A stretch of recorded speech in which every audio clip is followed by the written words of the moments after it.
Shalom Ouvracha, et voilà nos commentaires sur la paracha de Yitro, 17e paracha de la Torah. On s'excuse la semaine passée, on n'a pas pu faire parce que notre cher Rabbi Moshe, notre caméraman aussi, il était malade. Alors Baruch Hashem que ça y est, il a repris toutes ses fonctions, Baruch Hashem. Baruch Haba. Alors, ici, on a commencé ici les secrets que Moshe Rabbeinu nous transmet et qu'il a reçu de Kadosh Baruch Hu. Il y a 70 secrets, Shivim Panim la Torah, 70 facettes à la Torah, différentes, et il va nous les transmettre comment? Eh bien, quand Dieu lui a parlé, dans quel verset, vous vous souvenez? Le verset Vedaber Hashem el Moshe Lemo, et Dieu a parlé à Moshe en lui disant 2 points. Stop. Eh bien, ce verset-là, il se trouve 70 fois dans toute la Torah. Et alors, chaque fois, il se réfère à un secret. Alors, je rappelle, on était au premier secret, c'est quoi? C'est la lumière infinie, béni soit-il, comme ça il est défini par la Kabbalah, par nos maîtres, qu'il a adopté 10 attitudes pour réaliser la création universelle, que sont les 10 séphirotes, les 10 sphères célestes, ce qu'on appelle en français. Bon, ceci étant dit, pourquoi on avait utilisé une double langage? Or, c'est 207. Ensof, c'est 207. Lumière, infinie. À l'infini, c'est 2 termes qui sont négatifs. Un, il n'y a pas. Sof, c'est limité. Et donc, moins par moins, ça fait plus.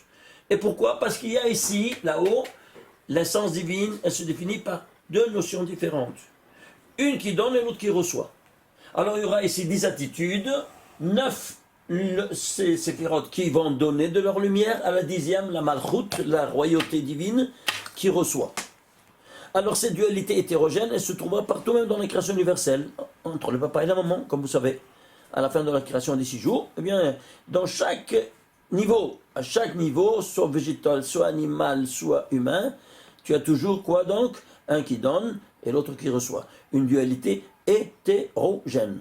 Donc, il faut éliminer cette dimension-là, Shem Ishmor, que Dieu nous protège, de Sdom et Amora. Que Dieu, il s'en est occupé pour libérer le monde de cette plaie inadmissible. C'est clair? Dieu s'y étant dit. Alors, nous le voyons ici, par ces 2 attitudes. Maintenant, ça c'est le premier qui se dévoile. Comment? En nous disant une histoire qui se déroule tranquillement, normalement, mais on ne dit rien de tout ça. Et comment? Simplement par l'infrastructure du récit de ces Vaïdaber Hashem Moshe Lemo. Il s'étend en combien? En 19 versets, 235 mots et 928 lettres. Chaque système, il a évidemment son message. Pourquoi seulement 19 versets entre le premier et le 2e? On a dit, vous vous souvenez, parce que le cycle lunaire et solaire, alors il y a la lumière incidente, c'est la lumière, or, et l'autre aussi 207, c'est la lumière réfléchie, 207 aussi, mais les réfléchis, c'est la lune. Donc voilà, un qui est dans l'autre qui reçoit, tu vois. C'est-à-dire, ce qui est représenté au niveau métaphysique se retrouve au niveau physique, de la même sorte. Vous comprenez? Parce qu'il y a en haut et en bas dans la même mesure d'intensité. Et alors nous le voyons ici. Alors maintenant, pour recycler le calendrier solaire lunaire, il te faut un cycle de 19 ans. Introduire quoi? Introduire 7 années bissextiles lunaires. Et alors, ça te fait en total, le même, après 10, après 19 ans, le calendrier solaire et lunaire se retrouveront sur le même palier, sur le même jour. Après chaque 19 ans. Donc ici, qu'est-ce que tu as? 235 mois. Ici, il y a 35 mots. Et ainsi 235 mois. Vous voyez, on parle ici de mots. Et c'est tout au niveau astrophysique. Maintenant ici, il va d'abord Hachem. Hachem, le nom de Dieu, il se trouve 1820 fois dans toute la Torah. N'est-ce pas? Très bien. Celui-ci, c'est lequel? Le 207e. Pourquoi? Il se réfère à ce 207. Soit Or, soit Ensof. Vous vous rendez compte? Est-ce que vous voyez ce double langage que personne ne voit? Mais maintenant, évidemment, tu vas traduire ça en français, et où ça va? L'éternel, il y a plusieurs termes qui expriment l'éternel. Mais celui-ci, il a seulement 1820 fois. Et celui-ci, il vaut quasi 207. Il te se refait à ces choses-là. Donc tu traduis en français ou en n'importe quelle autre langue, tout à la poubelle. À la poubelle. C'est clair? Il n'y a plus rien qui reste. Il n'y a que le récit, le matériel, le récit historique qui se déroule, point final. C'est clair? Voilà. Alors, ceci étant dit, qu'est-ce qu'on a? On a ici 928, on l'avait vu le dire l'autre fois, c'est 4 fois 232.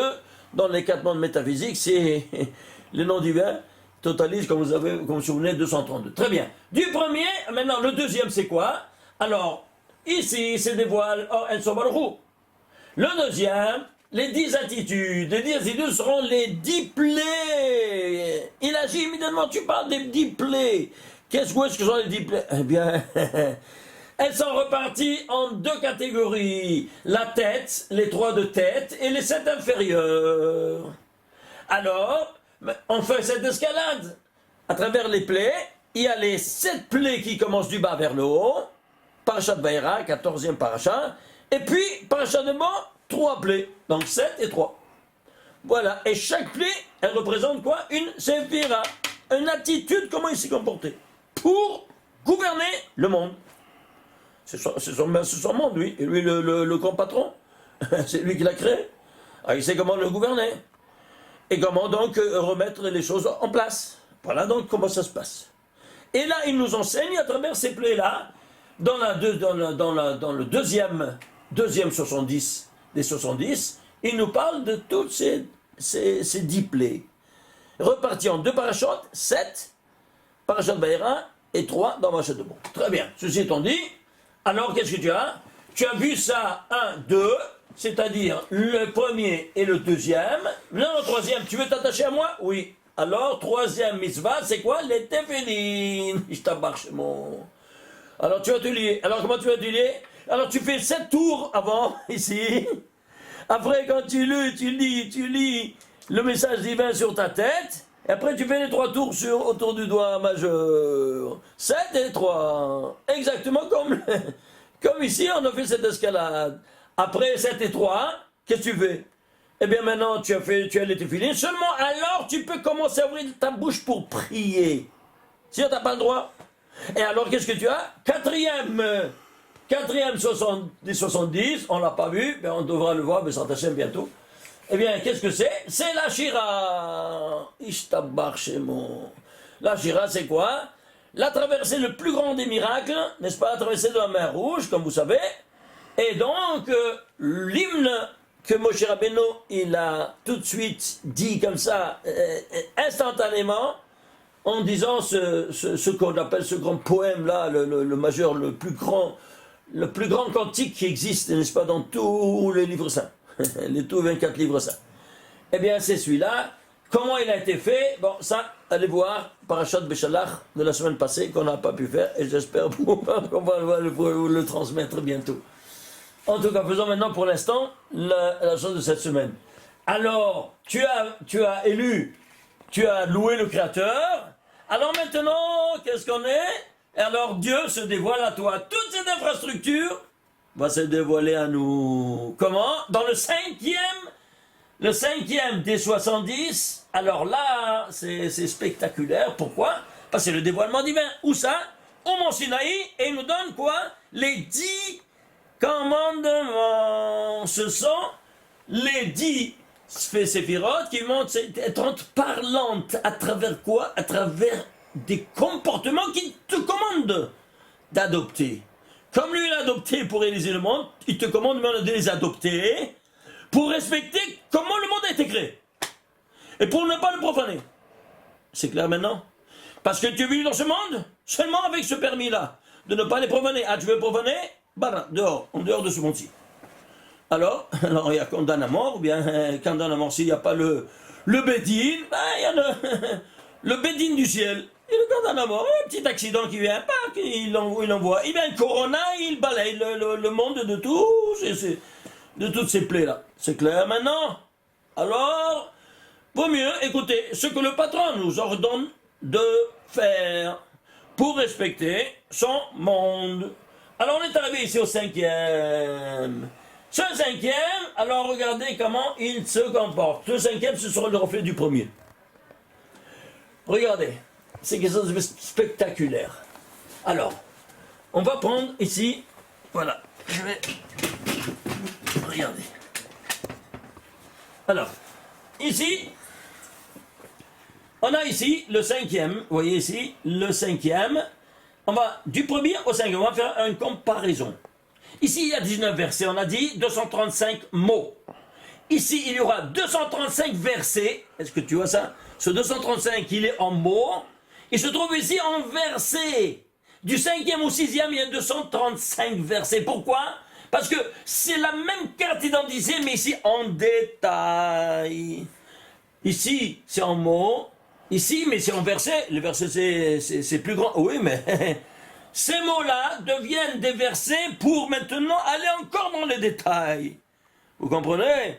Alors, le détail, c'est quoi? C'est les lettres. Alors, il y a 3172 mots. Et combien de lettres? On y a, regardez ici, il y a 11 608 lettres. Alors, allons voir un peu ces détails. Alors, regardez. Ici, on a ici, ces 19 versets, où on le retrouve? On les retrouve ici, regardez, même dans les mots.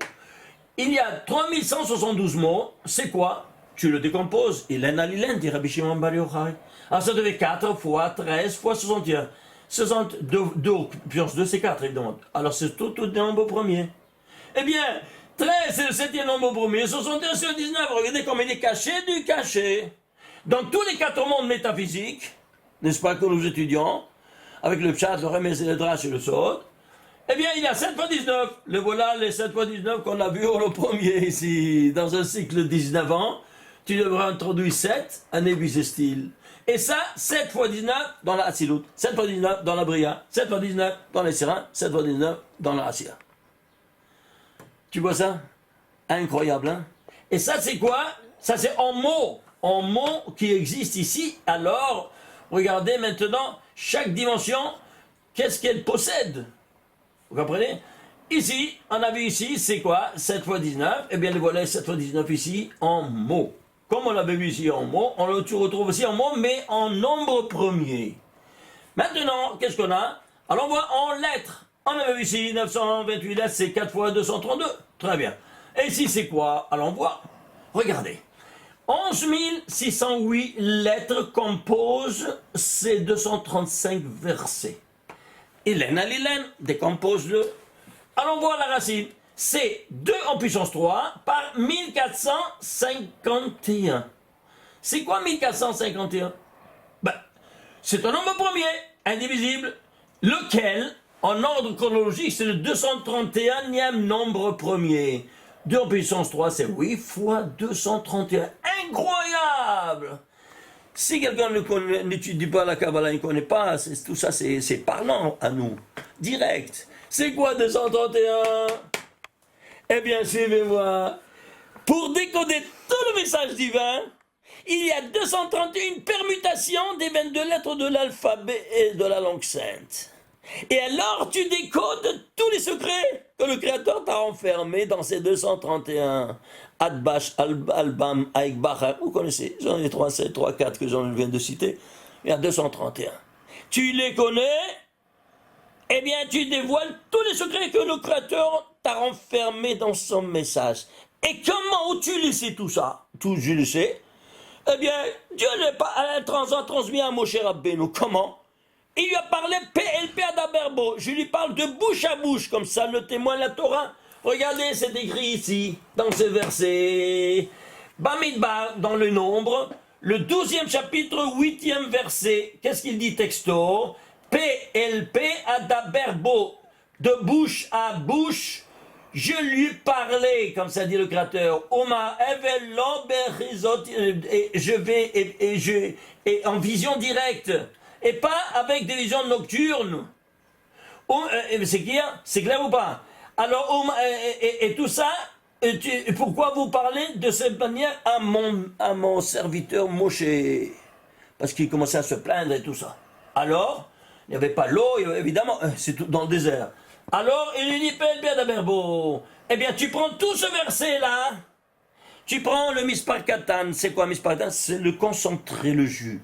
C'est-à-dire, tu enlèves tous les zéros. Par exemple, si tu vois un P, c'est 80, non, tu le calcules 8, tu enlèves tous les zéros. C'est clair? Le reste c'est 200, tu calcules 2. Tu fais le calcul de 200, ça fait combien? 231. 231, le mispa katan. Tu le vois ça? Père d'Averbo. Alors, quand il est descendu, c'est décrit, et la Torah le témoigne, il avait son visage, il était rayonnant, au point qu'il s'était tellement rayonnant qu'il était aveuglant. Il a dû mettre un masque. Oui ou non? Masvé. Eh bien, c'est il y a 3 reprises, regardez, Karan Or Panav, la peau de son visage, elle était rayonnante. C'est il y a 3 reprises, tout de suite après, quelques versets après. Et parce qu'il avait l'étape de la loi qu'il a reçue d'un côté, et on voyait son visage qui était aveuglant. Alors, comment? Ah bien, voilà, Karan Or Panav, il rayonnait sa peau de son visage, c'est 772. Karanor Pana pour la deuxième fois, c'est écrit. Karanor Péné pour la troisième fois. Le total, 2310. Incroyable. C'est 10 fois. Pourquoi 10 fois? Parce qu'ici, il a dit, c'est des 10 différentes. 10 attitudes différentes. De comprendre chaque chose. Vous comprenez? 10 fois. Tous les 6 séphirotes, toutes les 10 parties de son corps, elles rayonnaient de ces secrets qu'il vient de recevoir de PLPA d'Aberbo. Et si tout ça ne te suffisait pas, allons encore plus au fond. Allons prendre les tagim, les couronnes des lettres. Combien ça te fait? 77, 77, ça te fait combien? 231. Incroyable. 231 même les. Et si cela ne te suffisait pas, tu vas prendre même les voyelles qui animent la gematrie des voyelles qui animent tous ces 3 formules verbales. Ça devait, ici 74, 74, oui, 74, et ici 82. Le total, 231 avec le collèle. Ouais. Incroyable. Qu'est-ce que c'est le nikoud? Les voyelles, c'est l'âme. De quoi? Des lettres que c'est le corps. Alors si c'est l'âme, voilà qu'il y a le collèle, le créateur qui s'ajoute, l'unité qui s'ajoute, n'est-ce pas? Pour témoigner qu'il est avec lui. Et c'est en combien? En 231. Combien ça devait? 12 fois 231. Mais tu te rends compte de ça? Est-ce que tu les vois maintenant, ces 231 valeurs-là qu'on vient de voir ici? Incroyable. Alors ici, qu'est-ce qu'on a? On retourne ici, on voit ici que chaque lettre qu'il contient dans ce cinquième des 70, il est rayonnant de quoi? De ces 231 permutations du nom de Dieu. C'est quoi 8? C'est le stade du dévoilement, comme vous vous rappelez. 6, c'est la matière. Avec 6 jours, le monde a été créé, matériel. 7, c'est la spiritualité shabbatique, que tu aurais toute activité matérielle pour te dédier à la dimension spirituelle de l'étude spirituelle de la Torah. Alors, 8, Dieu se dévoile à toi. Tu as reçu le Shabbat une fois dans ta vie, c'est pour ça qu'au 8e jour, le Brit Mila, l'acte de pacte éternel qui se fait avec Akadosh Baruch Hu, se fait au 8e jour. Donc 8, c'est le stade, n'est-ce pas, du dévoilement divin. Parashat Shmini, le 8e Parashat Shmini, c'est le parashat dans lequel il y a eu le dévoilement divin dans l'inauguration du sanctuaire. Journée. Et quel parachat c'est? La 26e parachat de la Torah, comme par hasard. Il y avait un an 26 qui se dévoile. C'est clair. Et ainsi de suite. Le Mashiach, il a 8 noms. Ouais. Le Kohen Gadol, il avait 8 habits. Et tout ça, c'est toujours le nom de Dieu, Yud Ke Vav Ke. Il a 8 lettres, comment? Il s'écrit Yud Ke Vav Ke, 4 lettres. Et il se lit Amonai, Aleph Dalet Nun Yod, 4 et 4. Oui, tu piges. Voilà donc, toujours, Dieu se dévoile seulement en tenant compte. C'est pour ça que tu dois avoir toujours ces 8 lettres ensemble chaque fois que tu prononces le nom de Dieu. Ensemble. Et ces 4 lettres doivent être dans le He final, parce que c'est la Malchut. Et c'est le nom qui anime la Malchut. Très bien. Ceci étant dit, alors la Malchut, vous vous souvenez, c'est celle-là, c'est celle-là qui reçoit la lumière, et celle-là, c'est le Yud Ke Vav Ke. Très bien. Alors, on avance ici, à mon avis le 231, à travers cette formule-là incroyable. Très bien. Alors, on avance maintenant pour voir quoi? Pour voir le reste. Alors, suivez-moi. Ici, donc, on est arrivé ici. Très bien. Maintenant, ici, on a vu. Alors, Ici, Vamer Hashem El Moshe, le premier, c'est là, on a vu, c'est le 207e parmi les 1820.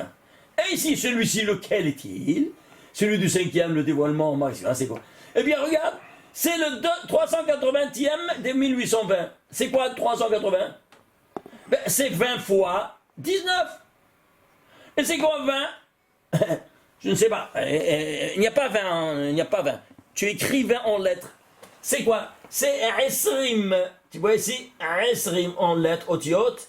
C'est Esrim. Et combien c'est Esrim? Eh bien, c'est 620. Tu vois, Esrim, Esrim. Tu fais le guématre, ça fait 620. 620, c'est quoi les guématres de Keter? Ishtabach, chez mon Keter, c'est la couronne. Et alors, ne t'étonne pas de voir que les 10 commandements seront rédigés en 620 lettres. Et pourquoi 620 lettres? Parce que ils sont compris 613 mitzvot de la Torah, plus les 7 d'origine rabbinique qui sont venus après, avec Purim et Hanouka, et ainsi de suite. 7. Alors, 613 plus 7, comment ça devait? 620, qui était la couronne de la Torah. Elles étaient prévues déjà dans les tables de la loi, par le nombre de lettres. Mais tu te rends compte? Ceci étant dit, alors ici, 29 par 19, 20 par 19, ça fait 380. Mais il y a une autre formule aussi qui l'exprime, c'est quoi? Regarde.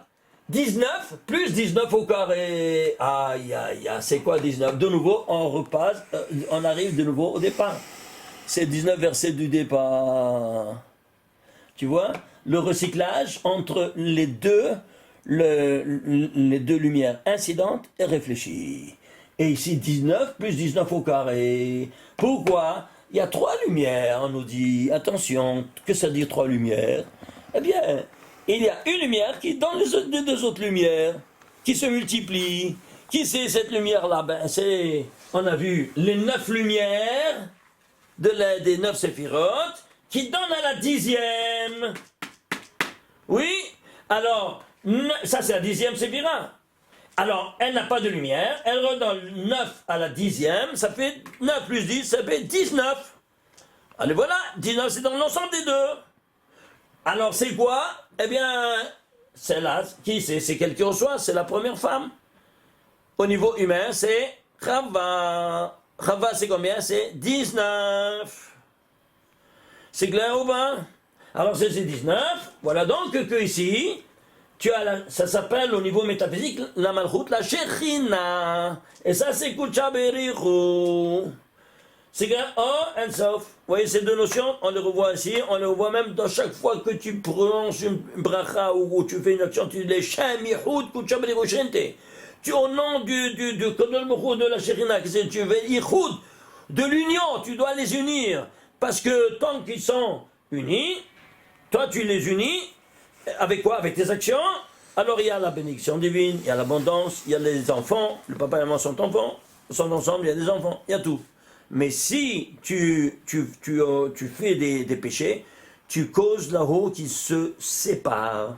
Et alors s'ils se séparent, il n'y a plus ni d'enfants, ni de baraquets, ni de bénédiction, ni de rien. C'est clair maintenant comment ça fonctionne? Alors c'est pour ça que, ici, qu'est-ce qu'on a? On a ici, ce 19, c'est le niveau métaphysique. Parce qu'il y a 3 dimensions. 19 plus 19 par 19. C'est quoi? Shlosha shotafim badam, dit la Gemara, dans Maseret Kiddushin, page 30. Il nous dit, 3 sont les associés dans la création de l'homme. Akadosh Baruch Hu, Aviv et Mo. Akadosh Baruch Hu, c'est ce 19. Aviv et Mo, c'est 19 au carré. Le papa et le maman. Les voilà. Cette formule ici, mathématiquement, on le voit dans le Talmud, qui est dit comme ça en lettres, mais tu commences, ça va, tu dis en lettres. Tu peux le prouver, voilà, je te le prouve ici, où il se dévoile à nous, où ça, au Mont Sinaï. C'est un événement historique qui avait 3 millions de témoins. Vous entendez?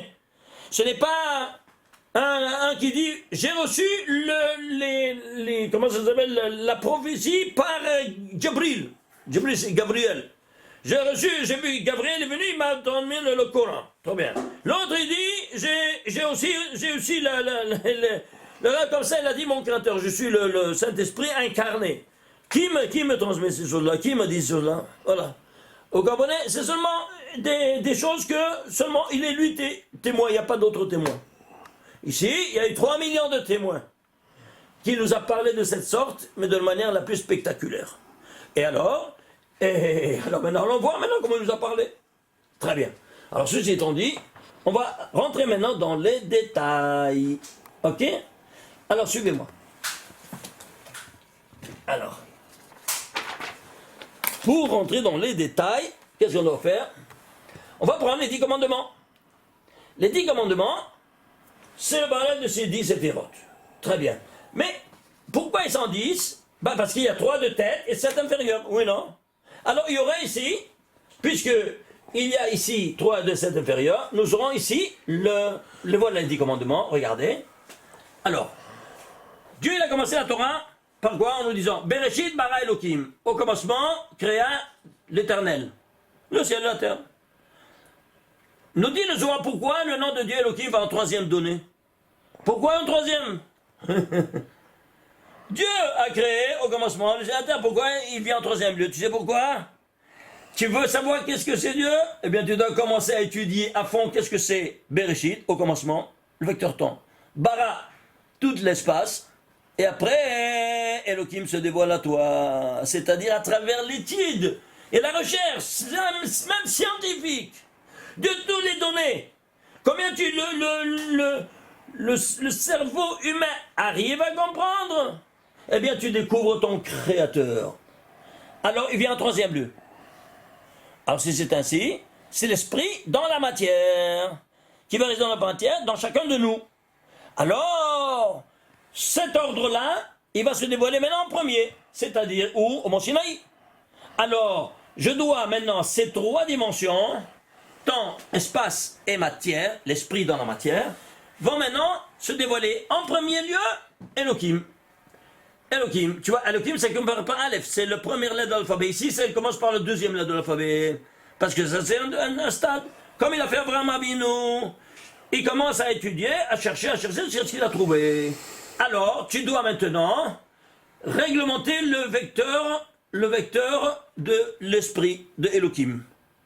Par quoi? Par trois premiers commandements. Le deuxième par 3 et le troisième par 3. Pourquoi? Parce que, alors là, on met la Shoshan de Barim. Le monde subsiste sur 3 bases. Qui me le dit? Le premier verset de la Torah. Suivez-moi. Bereshit bara Elohim et hashamayim et haaretz. Au début, Dieu a créé le ciel et la terre. Regardez, si vous prenez ce shin, vous comptez 7 lettres, ça sort un lamed. 7 lettres, en saut de 7 lettres, vous voyez, shin encore, de hashamayim, et encore 7 lettres, c'est un hey de haaretz. Ça fait le mot shelosha 3. Quoi? Il y a 3 bases. 3 associés, 3 une tridimensionnalité. C'est de là qu'ils ont pris les abrutis diplômés, n'est-ce pas, des juifs qui ont voulu faire la réforme du judaïsme à travers la chrétienté, n'est-ce pas, qui est la Trinité. Barminan. Si il est mono, il n'est pas trino. Et si il n'est pas mono, comment tu peux faire une aberration du monothéisme en faisant qu'il est incarné? Hashem Yetzilenu. C'est la plus grande aberration du judaïsme. Au lieu de faire pas un, il a fait un peu des milliers, ils ont fait un compromis, 3. Shamishmur. Tu vois ça? Voilà, ça c'est la plus grande aberration du judaïsme. Du monothéisme abrahamique. Alors bon, l'entendeur, salut. Alors maintenant, qu'est-ce qui se passe? Regardez ici. Tu vas prendre le premier verset. Le premier verset de la Torah, il contient toute la Torah. Nous dit Rabbi Shimon Bar Yochai. Fais la gematria de tout ce verset, ça te fait 2701. C'est quoi? Et c'est 37 fois 73. Regarde un nombre qui est, n'est-ce pas, palindrome, c'est-à-dire quoi? 37 et 73. Le 37, c'est rayon incident, et 73, on réfléchit, ou bien vice-versa. Comment est-ce possible? On vient de t'enseigner que quoi? Car là, on met de la Shoshan Devarim, le monde subsiste sur 3 bases. Oui, comme ça on dit le Pirkei Avot, sur 3 bases. Alors ces 3 bases, elles sont dans un système septime. Alors, le 3, c'est le général. Le 7, c'est les détails. Alors regardez ici. Tu vois ici, ça c'est le 3, c'est le général, dans le 37. Et le 7, c'est les détails, c'est plus petit. Mais aussi, il y a aussi, ça c'est le klal, le 3. Et le prat, c'est le 7. Mais il y a une autre, une étude d'étudier le klal et le prat et le prat et le klal. C'est-à-dire, ça c'est le corps et ça c'est l'ADN. Eh bien, regarde ici, le corps, il est tout composé d'ADN. Alors tu vois ça? Le corps est dans l'ADN, l'ADN dans tout le corps. 37 par 73, ça te fait 2701. Et tu le vois ici, à travers le mot Locha, qui est le général. Et le 7, ce sont les détails, le saut régulier de 7. Ce qui fait donc que les 3 premières lettres, tu laisses et tu comptes sur Locha. Et les 3 dernières lettres, c'est l'antithèse. La thèse, 1, 2, 3, barra. L'antithèse, à la fin du code, c'est encore 3 lettres. La synthèse, le mot Locha. Vous voyez ça? Alors, qu'est-ce qu'on fait? Alors, on va prendre ici maintenant thèse, antithèse et synthèse. Le monde agit à 3 dimensions. Pensée, parole et action. Avant tu penses, après tu dis ce que tu penses, après tu fais ce que tu dis. C'est juste ou pas? Normalement. Alors ici, on va faire thèse, c'est la pensée. L'antithèse, c'est l'action. Et la synthèse, c'est la parole. Parce que elle occupe la pensée et la matière qui met en action, quoi donc, la langue, les dents et tous les 5 prononciations physiques de l'homme pour prononcer les 22 lettres de l'alphabet. Oui, non? Tu vois, de mots 5. Il y a tous les 5 mondes métaphysisés. C'est incroyable. Alors ici, thèse, antithèse, synthèse, suivez-moi. Je suis l'Éternel ton Dieu. Anochi, c'est la thèse. C'est quoi? Une affirmation. Il te commande quelque chose d'autre? Non. Ah, c'est pour ça qu'on ne parle pas de commandement. On parle de quoi? De 10 bérotes, 10 paroles. Parce que le premier n'est pas un commandement. C'est quoi? Car visite, je suis tel. Enchanté, qu'est-ce que tu veux de moi? Tu n'auras pas d'autre Dieu, tu feras pas. C'est clair maintenant? Alors, il n'y a que 9 commandements. On fait 9 ordonnances, chapitres de commandements. Parce qu'il y en a dans les détails après. Alors, ceci étant dit, qu'est-ce qu'on a? Thèse, ça c'est la thèse. Affirmation. Antithèse, tu n'auras pas d'autre Dieu, tu ne feras pas des idoles, des images, n'est-ce pas? Tu ne vas pas te prosterner, tu ne vas pas les servir. Tout ça, c'est quoi? C'est l'action. L'action. Antithèse. La synthèse, c'est la parole. Tu ne vas pas prononcer le nom de Dieu en vain. Tu vois ça? Le 3e. Terminer les 3 premiers commandements par ces 3 formules, n'est-ce pas, de commandements, comment réglementer chaque niveau. N'est-ce pas? Pensée, action, parole. Maintenant, qu'est-ce qu'on a réglementé? On a réglementé le Elohim. Maintenant, qui a passé en premier. Maintenant, c'est Bereshit. C'est quoi? C'est le temps qu'il faut réglementer. Toujours thèse, antithèse et synthèse. Le 4e commandement, c'est Zachor et Yom HaShabbat. Rappelle-toi du jour Shabbat. Et qu'est-ce que c'est? Au niveau de la pensée, Zachor, rappelle-toi. Tu te rends compte? Rappelle-toi. Parmi les 620 lettres, il y a seulement une lettre qui existe une seule fois qu'elle est citée. Ici, le Zayin. Dans tous les 620 lettres, il y a seulement un Zayin. Où il est en tête de ce 4e commandement. Rappelle-toi, Zachor. Et pourquoi? Parce que justement, c'est le 7e jour. Et le 7e jour, il est unique. Et chaque jour, chaque Shabbat, il est unique. Alors c'est pour ça qu'il est unique, on sera unique, ce Zayin, dans tous les 10 commandements, pas un seul Zayin, un 2e Zayin. Incroyable, hein? Alors, on veut nous quoi? Nous mettre en relief ce 7e jour. Comment chaque Shabbat, il est unique en soi. Ceci étant dit, c'est la thèse. Zachor, ça passe la pensée.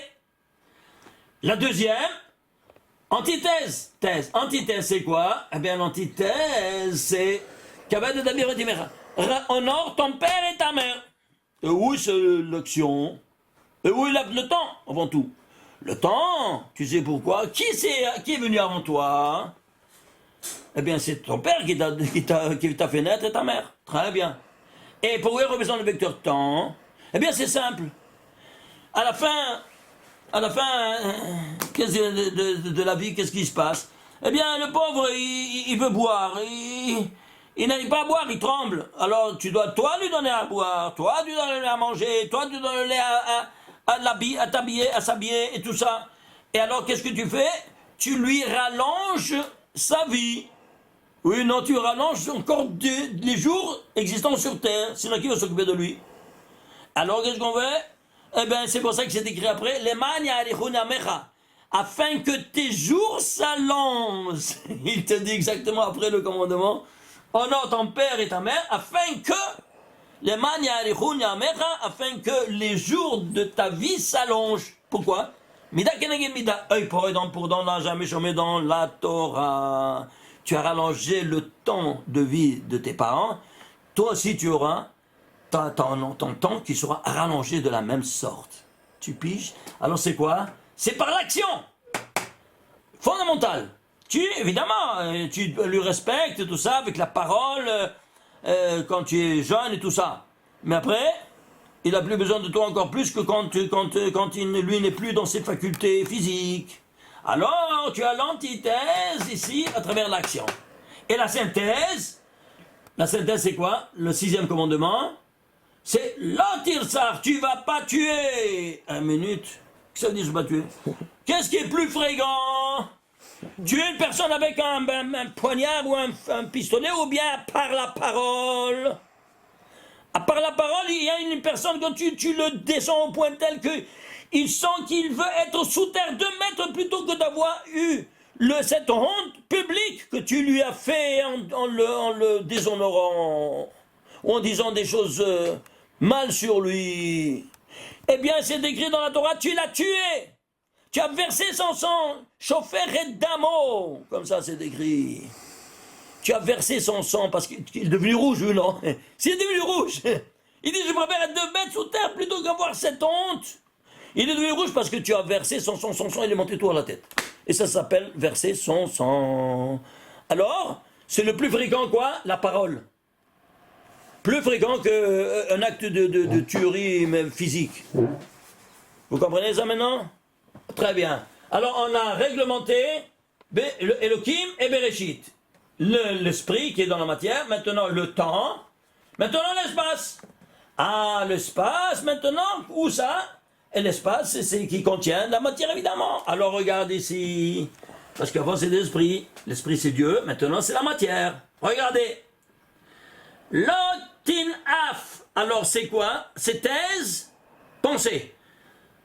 Thèse pensée, thèse action et thèse parole. Alors, lotinaf, tu ne vas pas commettre d'adultère. C'est l'action matérielle que tu fais, oui. Mais qu'est-ce que tu touches ici? C'est la pensée. Tu as volé la femme de ton prochain. Et alors, tu as profané ta pensée. Et c'est ça qui est inadmissible au ciel. Tu as sanctifié sous la roupa ta femme, qu'elle te soit fidèle, et toi tu vas et tu prends la femme d'autrui. Oi va. Qu'est-ce qu'elle est? La condamnation à mort par la Torah. Ah, il n'y a pas de bédine. Le ciel il s'en occupe. C'est lui qui s'en occupe avec 1001 manières de possibilités d'enlever de ce monde-ci. Celui qui fait le niouf. C'est clair? Alors ceci étant dit, voilà donc penser dans la matière. Le deuxième, la matière de la matière, n'est-ce pas? C'est quoi? L'otignov, tu n'as pas volé. Alors c'est pas volé, c'est quoi? Ben une action, ça c'est matière. Oui, ben ça c'est volé. Je me suis approprié d'un objet barminan qui m'a à mon prochain. C'est quoi? Une matière. Très bien. Alors c'est aussi même la matière, l'otignov, tu n'as pas volé. Et l'autre, c'est quoi? C'est la matière au niveau de quoi? Au niveau de la parole. C'est la synthèse. Au niveau de la parole, tu ne vas pas commettre de faux témoignages. Avec quoi tu fais faux témoignages? Avec la parole ou pas? Tu vois ça? Incroyable. Regarde. Thèse, antithèse, synthèse. Thèse, antithèse, synthèse. Thèse, antithèse, synthèse. Est-ce que tu as vu cette infrastructure incroyable, hein? Et si tout ça ne suffisait pas, alors il y a la synthèse de toutes les synthèses. Tu ne vas pas désirer la femme de ton prochain, ni l'âne, ni le bœuf, ni la maison, soit la femme, soit tout ce qui appartient à ton prochain. C'est la chose la plus difficile. Pourquoi c'est le dernier? Tu sais pourquoi c'est le dernier? Parce que c'est la chose la plus difficile. Et comment c'est la plus difficile? Ben, c'est simple. L'œil voit, le cœur désire. C'est d'office. Et alors, comment on doit faire? Eh bien, tu ne dois pas regarder. Oui, mais quoi? Alors, il faut aller avec dans la rue, je vois je passe dans la rue, et qu'est-ce qui se passe? Eh bien, je vois une jeune fille, oh, comme elle est mignonne, cette jeune fille. Bon, je veux me marier, très bien, ça va. C'est permis. C'est permis quoi? Pas de chercher, tu dois te marier. Ah, tu dois chercher ce qui te plaît, très bien. Alors, après que tu demandes un rendez-vous, et puis tu vois, si elle correspond à tes buts dans la vie. Très bien. Alors, ceci étant dit, ça va. Mais si tu vois aujourd'hui quoi? Une jeune fille qu'elle a... Parce que, comment on fait que c'est une jeune fille quand elle a les cheveux dehors? Alors que la femme mariée doit avoir la tête couverte. Avec quoi? Avec un chapeau ou un foulard. Alors ça, c'est pas permis. C'est clair? Alors ça, tu n'as pas le droit ni de voir, ni d'observer, ni rien du tout. Ça, elle est déjà prise. Ça, c'est le statut budge, femme mariée. Mais si cette femme, elle se couvre ses cheveux avec d'autres cheveux, qu'est-ce qu'elle fait? Elle ne fait que se déguiser en jeune fille dans la rue. Et cette maudite perruque, comme il dit Rabbi Shimon Bar Yochai, page 125 de Parashat Nassau. Allez voir Zohar, vous allez trembler. Il te donne 3 malédictions pour la femme qui se couvre les cheveux avec d'autres cheveux.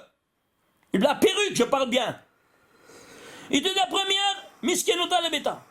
L'ange de la pauvreté va venir et il va quoi? Il va apporter la pauvreté dans ce foyer. Et qu'est-ce qu'on voit aujourd'hui?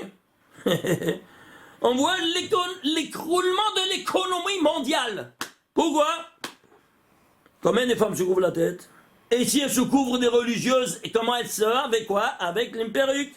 Et pourquoi ça s'appelle Corona? Vous vous souvenez? Je répète, pour qui n'a pas entendu. C'est quoi la Corona? C'est la couronne. Et qu'est-ce que c'est la couronne de l'homme? C'est écrit dans Michelet, 12e chapitre, 4e verset. La femme vertueuse, c'est la couronne de l'homme. Mais quand elle est vertueuse, quand elle se couvre les cheveux, mais pas avec d'autres cheveux. Et sinon, cette couronne, elle devient une couronne de mort comme il y a aujourd'hui. Parce que tous les boscadors, ils ont dit carrément, défense totale de la perruque. Ah, si tu veux toi trouver quelqu'un qui a dit des choses pareilles, donne-moi un nom de ce barbu. C'est pas un possèque-ador ni rien du tout. Est-ce qu'il y a un possèque-ador? Donnez-moi un nom d'un possèque-ador qui a permis la perruque. Ça n'existe pas. Et si cela ne suffisait pas, pourquoi on l'appelle 19? Pourquoi 19? Parce que qui a porté la femme la première fois de la mort dans le monde, la première fois? La femme. Comment elle s'appelait? Chava. Comment elle s'appelait? Chava? 19. Tu vois, on te donne 2 références. Ça ne te suffit pas? Bon, allez voir sur le cours, on est sur le Corona, ça va plus long. Ici, on peut retourner à nos boutons. C'est pour ça que c'est le 10e, c'est le plus difficile. C'est clair? Alors, une fois que ici, toi tu commandes ça, et tu arrives à dominer tous les autres. C'est pour ça que c'est le plus difficile. Comment ça? Ben c'est simple. J'étais dans un séminaire à donner des cours, et à la fin, c'était le symposium, chacun donnait ses commentaires et tout ça. Un col et on pleure les gens qui prenaient sur eux, tu fais tchouva et tout ça. Il y a un Israélien, il dit, vous êtes hors pair, des conférenciers hors pair, mais l'île me les clous, ça m'a pas bougé. Bon, vive la sincérité. Et alors, seulement une chose m'a ébranlé. Quoi donc? J'étais dans le cours ici, on va entendre les cours, et puis il y avait un gosse qui est venu près de sa mère, hein, et il lui dit, maman, qu'est-ce qu'il avait? Il avait un bonbon dans le doigt. Et il lui dit, qu'est-ce qu'il avait, 3 ans? Maman, est-ce que c'est cachère? J'ai dit, bon, moi je suis là, maître du monde, quoi? Un gosse, il vient, il se retient de mettre dans la bouche qu'il a reçu un bonbon, n'est-ce pas, enveloppé, il va et demande à sa maman si c'est cachère. Et sa maman, elle retourne de tous côtés, elle voit qu'il n'y a pas le tampon de cachère, elle lui dit, venez mon fils, c'est pas cachère. Et il le lui donne. Et qu'est-ce qu'il fait le gosse? Il prend, et lui-même de sa propre volonté, il le jette là-bas. Tu vois, c'est la poubelle qui était au coin de notre salle. Il l'a jeté lui-même. J'ai dit, est-ce que je vois bien? Il y a les gosses là, ils mettent, tu sais, quand tu lui donnes un biberon, ils le mettent dans la bouche, ils l'avalent. Même avec le papier. Et celui-là, il se retient, il va demander et il le jette. Mais c'est pas incroyable. Mais comment est-ce possible? Eh bien, si vous, il a dit comme ça, vous arrivez à faire pousser une génération de ce genre, Ezeu Gibor, qui est le héros, dit le Pirkei Avot. Akovesh et Yitzro, celui qui domine ses instincts. Si vous arrivez à faire pousser une nouvelle génération qui domine dès cet âge-là ses propres instincts, qu'est-ce qu'il est quand il est grand? Alors, j'ai décidé de prendre sur moi de faire teshuva. Vous comprenez? Et alors, c'est quoi ça? Eh bien, c'est ce deuxième commandement. Tu fais quoi? Eh bien, tu fais depuis le départ de quoi donc? Les popées, les tamlout, gymnastique, les pompes, après tu as les popées, oui, non? Et alors, tu peux soulever des montres, tu peux soulever tout ça. Et même quand l'autre armement de même le désir, tu peux le dominer. C'est clair? Alors, ceci étant dit, c'est pour ça qu'il est en dernier. Très bien. Alors maintenant, on va centraliser notre attention sur les trois premiers. Regardez, ici les trois premiers commandements. Alors, thèse, antithèse, synthèse, c'est quoi? Sur la dimension divine. Combien? Il y a trois. Ici, trois commandements. Ces trois commandements, ils sont trois. Combien de versets? 6. Combien de mots? 76. Combien de lettres? 277. Suivez-moi. Alors, ici, 3 versets, thèse, antithèse, synthèse. Très bien. Il y a ça, les 6. C'est quoi les 6? Les 6, c'est au 6e jour, on a été créé. Alors, c'est quoi donc? Tout ce commandement-là, il vient réglementer qui?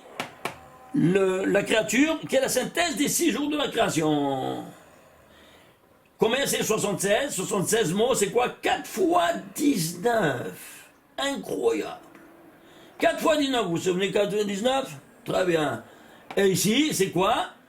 277 lettres, c'est quoi? C'est traduit en lettres, c'est Ezer. C'est quoi Ezer? C'est un aide. Dieu a dit Lo tov yot adam levado, et c'est lo Ezer kenegdo. Oh, excusez, là. Baïkas, ici, vous voyez? Voyez, mais Hachem Elohim, Lo tov, il n'est pas bon à l'homme d'être seul. Faisons-lui une aide à ses côtés. Eh bien, ce Ezer, c'est 277. C'est Ezer, un aide. Et de quoi on parle ici? De cette aide. Alors, on voit maintenant de faire la gematria de ces 3 commandements. Premier commandement, le voilà, c'est les lettres, tagim et voyelles, le grand total. Lettre deuxième, tagim et voyelles, et le grand total. Lettre, tagim et voyelles, ainsi de suite. Très bien. Alors, on voit maintenant ici, le total des lettres, c'est le corps. C'est 20 215. Les voilà, n'est-ce pas? 20 215. C'est quoi 20 215? Il se divise par 5 fois 13 fois 311. C'est quoi 13 fois 311. Incroyable. Regardez ici. Cette infrastructure, c'est ça maintenant qui se dévoile maintenant à nous. C'est ça tout ce qui se dévoile à nous. Rappelez-vous ça, n'est-ce pas, ce point de départ. Alors les voilà, si je les mets en petit, pour que vous sachiez. C'est quoi? Dans les 5 mondes, il y a 5 mondes. Il y a 13, c'est quoi? C'est Ehad, la gematria de Ehad. Ehad, 1. Qui est 1? Dieu. Et pourquoi il s'est écrit Aleph, Het, Dalet? Nous dit Rabbi Shimon Bar Yochai. Aleph, c'est quoi? C'est l'unité divine. Oui ou non? Aleph, c'est l'unité divine. Très bien. Alors, si c'est l'unité divine, c'est 1. Il fait allusion au Keter. Il est unique, le plus élevé. Het, c'est 8.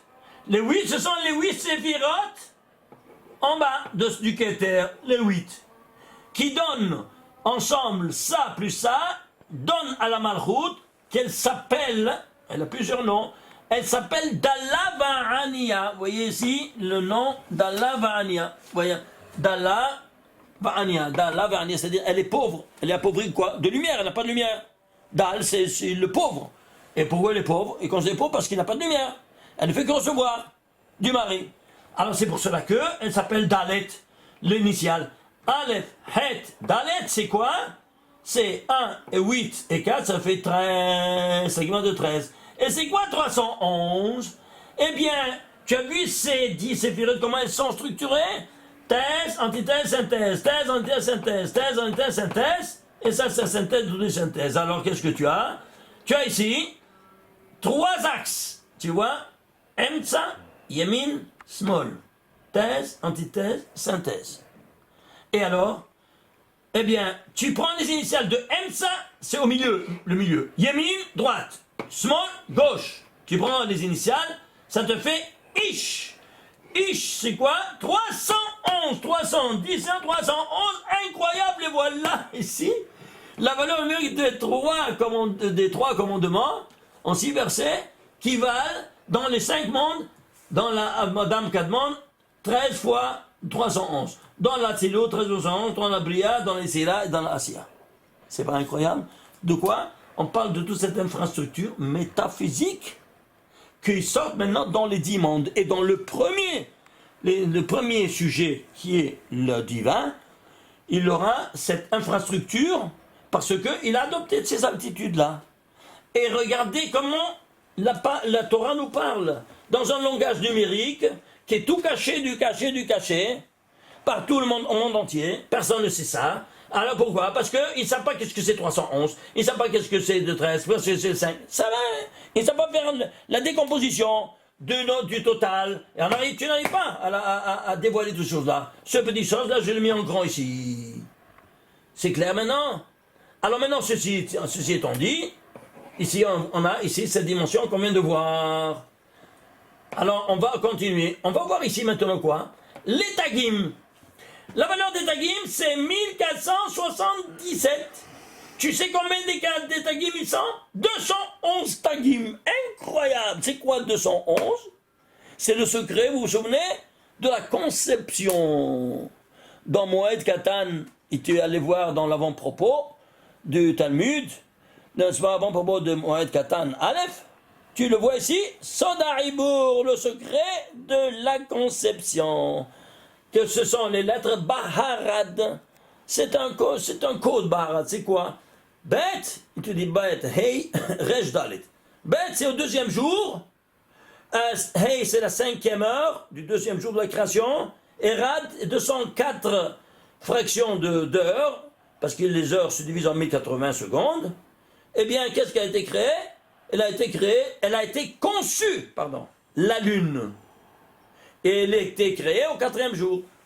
Donc 2e jour de la conception et la naissance, n'est-ce pas, au 4e jour. 42 heures après exactement. Pourquoi 42 heures? Parce que c'est le chemin bête qui a créé le monde. Alors c'est la Malchut, n'est-ce pas? C'est celle qui représente la Malchut au niveau astrophysique, qui nous donne le secret de cette conception. 211. Alors ça, on a écrit presque un livre entier sur le 211. Mais allons voir maintenant les voyelles, c'est l'âme. Les voyelles, c'est 3482. C'est quoi 3482? Imaginez-vous ça. C'est 2 fois 1741. C'est quoi 1741? Un nombre premier, 1741, c'est quoi? C'est le 272e nombre premier. 272, c'est quoi?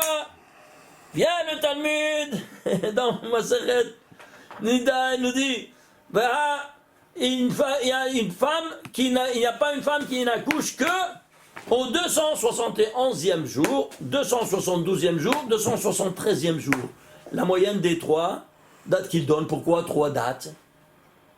271, tu peux commencer à partir de 271, 272, 273. Pourquoi? Parce que tu as 72 heures jusqu'à ce que le sperme, il arrive à l'ovulation et à se conjuguer afin de quoi?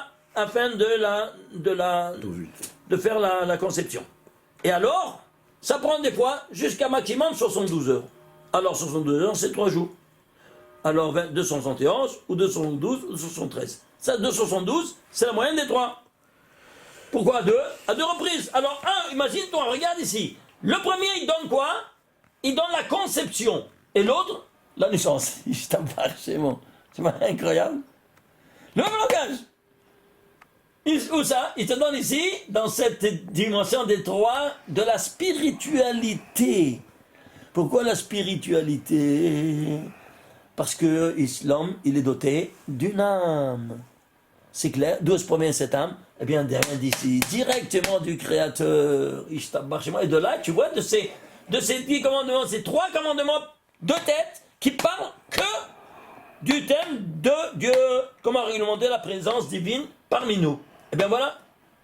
Et si tout ça ne suffisait pas, suivez-moi. On va prendre maintenant le total du premier commandement, les lettres, tagim et voyelles, ça fait 3237. Du deuxième, ça fait 16 561. Et du troisième, 25 000. Le total, le grand total, 25 174. C'est quoi 25 174? Il se divise que 2 par 41 par 307.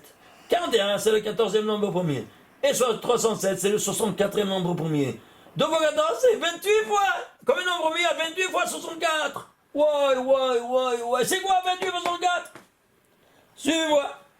Eh bien, 64, c'est Adam et Chava. C'est le premier couple qui est sorti. De quoi on parle ici? La conception de l'homme et de la femme. Il y a 2 fois 272. Le voilà ici, l'homme et la femme. Prototype de l'homme premier, Adam. Prototype de la femme première, c'est Chava. Et quoi, c'est quoi 28? Alors, suivez-moi.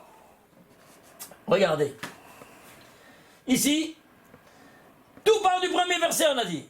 Le Rabbi Shimon Bar Yochai nous dévoile ça dans le Zohar. Alors tu vas prendre quoi? Combien de lettres il y a? Combien de mots? 7 mots. 7 mots. Combien de lettres? 28 lettres. 28 c'est quoi? Je ne sais pas, il n'y a pas des lettres, il n'y a pas des chiffres, il y a des lettres. Alors traduit, 28 c'est Chaf, Het. Chaf, Het. Alors tu vas prendre Chaf, Het. Tu vas les prendre, pas shoot, simple. Malé, tu vas noter en entier, Chaf en entier et Het en entier. Malé des malais, Chaf en entier, P en entier, Het en entier, Yod en entier, Tav en entier. Le total, 1044. Et alors c'est quoi 1044? Je ne sais pas. Allons voir. Alors, suivez-moi. Tâchez vos ceintures, hein. Regardez. Alors, ici, 1044 c'est 1000 plus 44. Oui ou non? C'est quoi 1000? 1000 c'est Elef, on dit. Elef c'est Aleph aussi. Très bien. Et 44 c'est Dalet même. Dam, c'est le son. Alors tu prends Elef c'est Aleph. Aleph, ce sont les mêmes lettres. Alors, le Aleph, tu prends le Aleph plus Dam, ça fait Adam. Le voilà, Adam qui sort, qu'il est caché dans ce Koach. Power. Qu'est-ce que c'est Koach? Power. La force. Manpower, on dit, n'est-ce pas? Voilà. Le manpower. Ah ouais, la femme. Eh bien, c'est là-dedans, comment ça? D'où elle est sortie, la femme? De l'homme. Oui. De la côte de l'homme, oui. Très bien. Alors, il doit sortir de 1044, oui ou non? Ici, qu'est-ce que représente l'homme? C'est 1044. Alors, tu vas chercher 1044, chercher que c'est l'homme. Et chercher la femme dans 1044. Comment? C'est simple. Je me suis dit, bien, tu vas prendre la Torah. Tu vas prendre le 1044e mot de la Torah. Quel est le 1044e mot de la Torah? Suivez-moi. Attachez vos ceintures. Vaïkra, et il a appelé Adam, il a appelé Shem Ishto, la femme le nom de sa femme, Chava. Il a appelé Chava, c'est un de son nom. Ce mot Chava, c'est le 1044e mot de la Torah. Et si ça ne se dit pas, c'est continue le verset, tu dis, Kihi, parce que elle a été, Hayeta, M Kol Hay, la femme, la mère de chaque être vivant. Kol Hay, les initiales, Koach. Est-ce que tu vois ça? On ne voit rien du tout. Tu traduis en français. La femme, elle s'appelle la femme, Chava. Ève, en plus, tu traduis Ève, tu ne prends plus rien, n'est-ce pas? Qui a été, parce qu'elle était la femme de tous les autres. Où tu vas, Kol Hay, où ça va tous ces initiales, tous ces secrets-là? C'est pas incroyable? Regardez regardez ces choses incroyables. Quel verset c'est celui-là de la Torah? Où elle apparaît le 1044e? Le 76e verset. Ici, les 3 commandements, ils sont où ça? Rédigés en 76 mots. Est-ce que tu vois le rapport? Il est flagrant. Et pourquoi? Parce que la femme, c'est la Shekhinah dans le monde. La femme, elle représente la présence divine de la malchoute, de la royauté dans le monde. Quand? Seulement quand elle observe les paroles des commandements divins. C'est clair maintenant? Ouais. Alors, tu vois ici, 28 fois 64. Les 3 commandements premiers. Qu'est-ce qu'il vient te donner? Tu vois ce qu'il vient te donner? C'est pas incroyable ou pas? Bon, alors, qu'est-ce qu'on va voir? Ben, regardez ici. Regardez ici. Alors, ici, on a pris ce verset-là. Et vous allez prendre maintenant ici. Regardez. Vous allez prendre la Gematria de Vaikra Adam Shem Ishto. Ce verset-là, on va le prendre maintenant dans les 3 dimensions. Les lettres, les tagim et les voyelles. Ça te fait 2493. C'est quoi? C'est 9 fois 277. Incroyable! Tu vas prendre... Tu vas encore? Ça ne te suffit pas que c'est le 76e verset. Maintenant, moi, je veux, 77e verset, 76e verset, tu vois, 76e mot. Moi, je veux 277, je suis exigeant. Je veux aussi 200 maintenant en détail. Ah, c'est en détail. Eh bien, tu dois prendre maintenant en détail quoi? Les lettres, les tagim et les voyelles de tout ce verset. De 76e verset. Et qu'est-ce qu'il y a? Il y a 9 fois 277. 2490. Mais dis-moi, tu te rends compte de ce que je te montre ici? C'est pas de la folie. 9 fois 277. Ici, il y a 76e verset, ici 67 mots. 277 lettres, les 3 commandements. Et ici, 9 fois 277, parce que quoi? Elle est éclairée, la malchoute, la femme, de ces 9 lumières qu'elle reçoit. Voilà, c'est le don qu'elle reçoit, les 9 lumières. 9 fois, vous voyez ici, où est-ce que c'est? Voilà. Où est-ce que c'est? J'ai perdu le voilà, voilà. 9 fois 277. C'est pas incroyable? Écoutez, est-ce qu'un homme il peut rédiger un récit comme ça, en tenant compte de toutes ces données-là? Non, franchement, dites-moi vous. Ici, on peut continuer jusqu'à demain. Ici, ça n'a pas de fin. Je peux vous dire simplement le dernier, quoi. C'est quoi? C'est l'action des Dieu commande ici. Akadosh Baruch Hu Boré. Akadosh Baruch Hu, il crée, et l'homme il fait. Toi, tu ne peux que faire. Nul ne se crée, nul ne se détruit. Dit Lavoisier. Oui, non. Eh bien, c'est déjà dit. C'est avant que lui dise Lavoisier, c'est écrit ça. C'est écrit dans le Michelet, dans tout. Dans la Torah. Alors, ici, il a créé avec divers créateurs. Et ici, l'homme il fait avec 10 doigts. C'est clair? Alors ici, ce parallélisme, vous le voyez, il est total. Alors, les 10 doigts, ce sont les 10 commandements. Alors maintenant, dans ces conditions-là, je dois me sanctifier. La femme, très bien. Alors, je vais sanctifier la femme. Alors, qu'est-ce que je fais? Eh bien, on la sanctifie avec quoi? Avec une bague. Une bague en argent, pas en or. Pourquoi? Parce que l'or représente la rigueur et l'argent représente la miséricorde. Toi, tu es miséricordieux, toi, tu dois venir de toi, donc ça doit venir la miséricorde. Si tu lui donnes en or, alors ça commence tous les rigueurs. Tu parles du pied gauche. Tu piges. Sachez-le. Ça, les gens ne savent pas, ils leur donnent de l'or. C'est pas de l'or, c'est bruti diplômé. Et en plus, il faut que dans la bague, il y a inscrit à l'intérieur un hey. Et pourquoi un hey? Parce que je te sanctifie avec tous tes 5 degrés d'âme. C'est clair maintenant? Alors, ceci étant dit, alors tu peux commencer vraiment à planer avec la miséricorde. Très bien, ceci étant dit, alors, qu'est-ce que j'ai dit? C'est comme la de Moshe qu'il a reçu au Mont Sinaï et pour tout le Béné Israël, pour le monde d'Israël. Très bien. Et dans quel doigt tu le mets? Dans l'index. Mais de quelle main? Tu aurais dû mettre la main gauche. Mais on fait un kinyan, un achat avec la main gauche. Pourquoi? Parce que c'est la rigueur.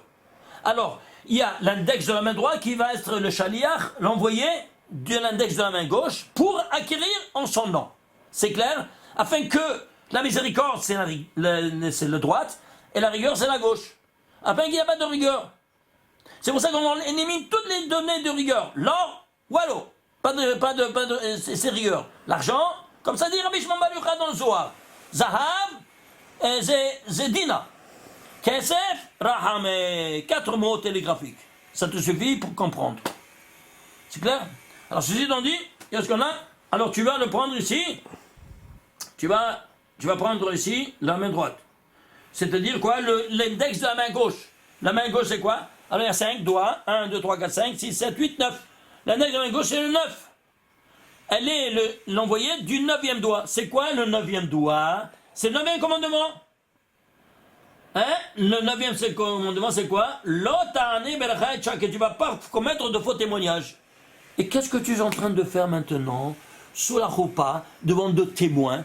Tu as 1000 invités, ça ne t'intéresse pas, aucun des invités, ça t'intéresse pas, c'est 2 témoins qui valident le contrat du mariage. Sinon, c'est une farce.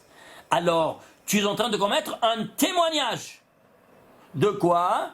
Eh bien, que tu sanctifies ta femme, et ça parle de quoi ici? Donc, attention de ne pas commettre de mal, tu regardes ce qui est écrit dans la ketouba, tu dois lui donner à manger, tu dois lui donner à boire, tu dois lui donner les habits, et rien ne doit lui manquer, tu as toute sa liste. Oui, non, ben, attention, tu t'es engagé, garde-toi que tu manques une de ces choses-là, c'est clair? Alors tu fais que, attention de ne pas commettre un faux témoignage. Qu'est-ce qu'elle fait la femme?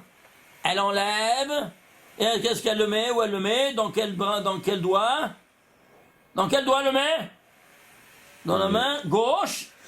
Elle met dans la main gauche, dans l'eau. Ici. Comment on appelle ça en français? L'annulaire. L'annulaire. Très bien. L'annulaire. On le met dans l'annulaire? Oui, très bien. Et pourquoi l'annulaire?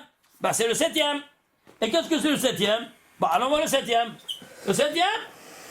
L'ordinaf. Tu vas pas commettre d'adultère. Ah, je tabarre chez moi. Qu'est-ce qu'elle fait la femme? Elle couronne le 7e commandement et dit, je te serai fidèle pour la vie à toi. Mais tu te rends compte ce langage silencieux que personne ne voit, personne ne connaît. On ne parle rien. Ça, c'est la sniout, la pudeur, qui se parle en premier lieu sous la choupa.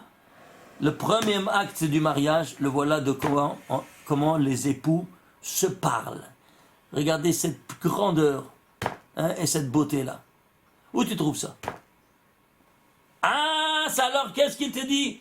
Est-ce que la femme, elle donne au mari une autre bague? Non, elle lui donne pas, parce que c'est le mari qui achète la femme, qui sanctifie l'homme. C'est pas la femme qui sanctifie l'homme. Elle le sanctifie seulement par le fait qu'elle a accepté. Alors si maintenant tu prends une bague et tu la mets, toi, mari, dans ta main, alors tu t'es marié à l'église.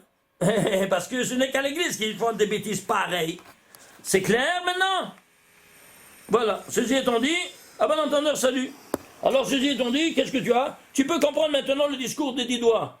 Regarde, quand tu dis non, avec quel doigt tu dis non? C'est un deck, je te dis non, non, non, non, non. Pourquoi? Parce que le 2e commandement, tu dis, tu n'auras pas d'autre Dieu. Il n'y a que moi. Tu vois ça? Incroyable. Dans l'arène où il y avait César, il y avait les gladiateurs qui s'entretuaient. Oui, après il s'agit de sauver un gladiateur qu'il avait trouvé grâce à ses yeux. Il faisait comme ça ou comme ça. Pourquoi comme ça, hein? Parce que ça c'est le premier. S'il est comme ça, survivant. S'il est comme ça, allez, qui est à mort. Oui, non? Très bien. Alors c'est quoi ça? Ça c'est le premier de la droite. Anochi, je suis. Il n'y a pas d'autre que lui. Eh bien, sauvez-le. Est-ce que tu vois comment ça fonctionne? Tu veux écrire maintenant quoi que ce soit. Qu'est-ce que tu fais? Tu prends la plume. Avec combien de doigts tu attrapes la plume? Avec quoi? 3 doigts. Oui, non? 3 doigts servent pour attraper la plume et écrire. Oui, non? Pourquoi 3? Parce qu'ici, qu'est-ce que tu as? Tu as les 3 premiers commandements qui parlent de Dieu. Et tout ce que tu fais, c'est au nom de Dieu. Baruch Adonai, La'olam, Amen, Ve'amen, Shabbat, Shalom, U'mevorach.